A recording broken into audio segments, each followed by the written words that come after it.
मित्रांनो, तुम्ही रोज उशिरा जेवता का? मग हा व्हिडिओ तुमच्यासाठी आहे. कारण मी सांगणार आहे संध्याकाळी लवकर जेवल्याचे असे फायदे जे तुमचं पोट, झोप, वजन आणि चेहरा सगळंच बदलून टाकतील. चला तर मग सुरुवात करूया. संध्याकाळी लवकर जेवल्याने पचन सुधारतं आणि पोटाला पुरेशी विश्रांती मिळते. शरीर रिलॅक्स झाल्यामुळे गाढ आणि शांत झोप लागते.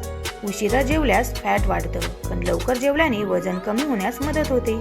सकाळी उठल्यावर शरीर हलकं आणि मन फ्रेश वाटतं. इन्सुलिन लेवल संतुलित राहून डायबिटीजचा धोका कमी होतो. हृदयाचं आरोग्य सुधारतं आणि रक्तभिसरण चांगलं होतं. शेवटी चेहऱ्यावर नैसर्गिक तेज येतं आणि त्वचा निरोगी दिसते. म्हणून लक्षात ठेवा, संध्याकाळी लवकर जेवण म्हणजे उद्याचं चांगलं आरोग्य. आजपासून हा बदल करा आणि स्वतःवर उपकार करा. व्हिडिओ आवडला असेल तर लाईक करा, शेअर करा आणि रोजच्या प्रेरणेसाठी उडान मंत्राला सबस्क्राईब करायला विसरू नका. Thank you for watching.